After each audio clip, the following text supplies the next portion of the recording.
Tuck Everlasting, Chapter 22. Next morning, Winnie went out to the fence directly after breakfast. It was the hottest day yet, so heavy that the slightest exertion brought on a flood of perspiration and exhaustion in the joints. 2 days before, they would have insisted that she stay indoors, but now, this morning, they were careful with her, a little gingerly, as if she were an egg. She had said, "I'm going outside now," and they had said, "All right, but come in if it gets too hot, won't you, dear?" And she had answered, "Yes." The earth where it was worn bald under the gate was cracked and hard as rock, a lifeless tan color, and the road was an aisle of brilliant velvet dust. Winnie leaned against the fence, her hands gripping the warm metal of the bars, and thought about May, behind another set of bars in the jailhouse. And then, lifting her head, she saw the toad. It was where she had first seen it, across the road. "Hello," she said, very glad to see it. The toad did not so much as flick a muscle or blink an eye. It looked dried out today, parched. "It's thirsty," said Winnie to herself. "No wonder on a day like this." She left the fence and went back into the cottage. "Granny, can I have some water in a dish? There's a toad out front that looks as if he's just about to die of thirst." "A toad?"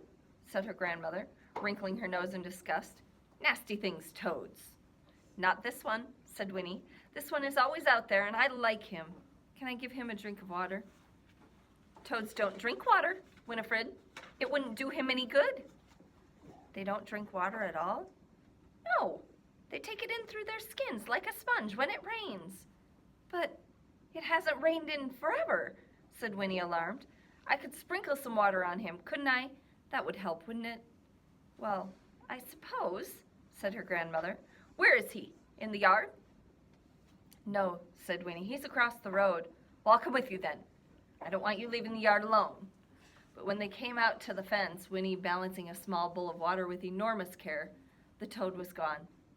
"Well, he must be all right," said her grandmother, "if he could hop off."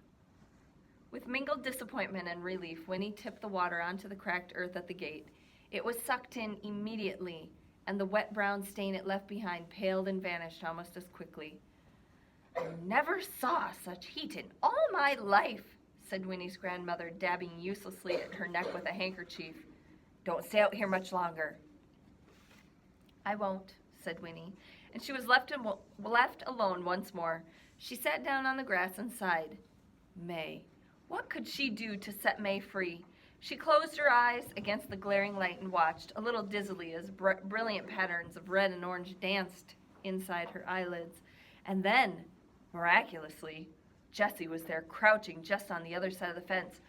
"Winnie," he hissed, "you sleeping?" "Oh, Jesse!" Her eyes flew open and she reached through the fence to grasp his hand. "I am so glad to see you. What can we do? We have to get her out. Miles has got a plan, but I don't see how it can work." And Jesse, speaking quickly, his voice almost a whisper, "He knows a lot about carpentering. He says we can take Ma's window frame right out of the wall, bars and all, and she can climb through. We're going to try it tonight when it gets dark. Only trouble is, that constable keeps watching her every minute.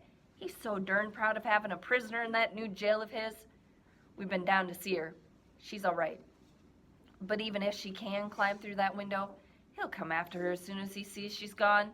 Seems to me he'll notice right off. That don't give us much time to give away, but we got to try. There ain't no other way, anyhow. I come to say goodbye. We won't be able to come back here for a long, long time, Winnie, if we get away. I mean, they'll be looking for Ma. Winnie, listen, I won't see you again, not for ages. Look now.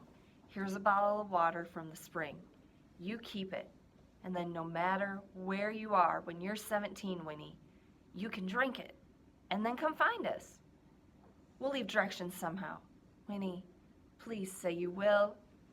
He pressed the little bottle into her hands, and Winnie took it, closing her fingers over it. "Jesse, wait," she whispered breathlessly, for all at once she had the answer. "I can help.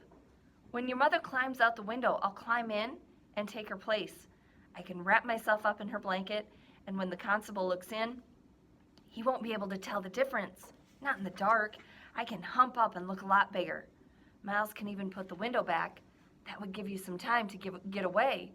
You'd have at least until morning. Jesse squinted at her and then he said, "Yep, you know, it might work. It just might make the difference.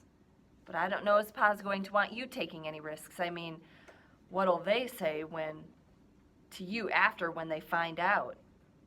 "I don't know," said Winnie. "But it doesn't matter. Tell your father I want to help. I have to help.